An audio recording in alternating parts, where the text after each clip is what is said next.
ઓમ નમઃ શિવાય. શ્રીમદ દેવી ભાગવત.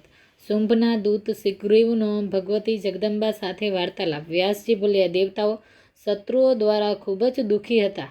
તેમણે જ્યારે જગદંબાની સ્તુતિ કરી એટલે દેવીએ પોતાના શ્રી વિગ્રહમાંથી એક બીજું સ્વરૂપ પ્રગટ કર્યું. જ્યારે ભગવતી પાર્વતીના શરીરમાંથી જગદંબા સાકાર રૂપે પ્રગટ થયા ત્યારે તે સંપૂર્ણ જગત તેમને કૌશિકીના નામથી બોલાવવા લાગ્યું. પાર્વતીના શરીરમાંથી ભગવતી કૌશિકી પ્રગટ થયા એટલે શરીર ક્ષીણ થઈ જવાના કારણે પાર્વતીનું શરીર કાળું પડી ગયું. એટલે તે કાલિકા નામથી વિખ્યાત થયા. તે કાલરાત્રિ નામે પ્રસિદ્ધ પામ્યા. ત્યારબાદ ભગવતી જગદંબા હસીને દેવતાઓને કહેવા લાગ્યા, હવે તમે લોકો નિર્ભય થઈને તમારા સ્થાને જાઓ, હું શત્રુનો સંહાર કરીશ.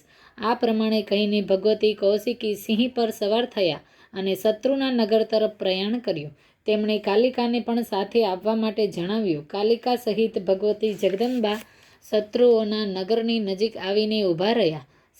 શુંભના 2 સેવકો હતા, જેમના નામ હતા ચંડ અને મુંડ. તે સમયે તે બંને ભયંકર સેવકો સ્વતંત્રતાપૂર્વક વિચારી રહ્યા હતા. તેઓ ત્યાં આવ્યા અને તેમણે દિવ્ય રૂપ ધારણી ભગવતી જગદંબાને જોયા. દિવ્ય રૂપ ભગવતી જગદંબાને જોઈને ચંડ અને મુંડ મહાન આશ્ચર્યમાં પડી ગયા. રાજેન્દ્ર, ત્યારે તેઓ તરત જ શુંભની પાસે ગયા. તેમની પાસે જઈને ચંડ અને મુંડે કહ્યું, રાજન, કામદેવને પણ મોહિત કરી દે તેવી એક સુંદરી હિમાલય પર્વતમાંથી પ્રગટ થઈ છે. સિંહની ઉપર તેઓ બિરાજમાન છે. એ ચોક્કસ છે કે તેમની સમાન બીજી કોઈ સુંદર સ્ત્રી આ જગતમાં હોવી એ લગભગ અશક્ય છે. આ મનને હરનારી સ્ત્રીને તમે જલ્દીથી અહીં લાવીને તમારી પત્ની બનાવી લો. વ્યાસજી બોલ્યા, ચંડ અને મુંડની વાણી સાંભળીને શુંભનું મુખ પ્રસન્નતાથી ખીલી ઉઠ્યું. તેમણે પોતાની પાસે બેઠેલા સુગ્રીવને આ પ્રમાણે કહ્યું, સુગ્રીવ, તું ઘણો બુદ્ધિશાળી છે. તું દૂત બનીને જા અને કાર્ય પૂરું કર. સુગ્રીવ તરત જ ત્યાંથી ચાલી નીકળ્યો. જ્યાં ભગવતી જગદંબા બિરાજમાન હતા ત્યાં આવીને તેણે કહ્યું, સુજન, શુંભ મહાન શૂરવીર પુરુષ છે. ત્રણેય લોક પર તેનો સંપૂર્ણ અધિકાર છે.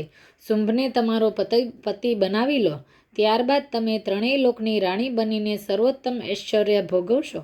દેવી બોલ્યા, નિશુંભ અને અત્યંત પરાક્રમી રાજા શુંભને હું જાણું છું, પરંતુ રાક્ષસેન્દ્ર, મારા લગ્નમાં એક અડચણ છે. રાજન, ઘણા સમય પહેલાં બાળ સ્વભાવવશ મેં એક પ્રતિજ્ઞા લીધી હતી કે જે મારા જેવો પરાક્રમી વીર યુદ્ધભૂમિમાં મને જીતી લેશે તેના બળને જાણીને જ હું તેને મારો પતિ બનાવી લઈશ.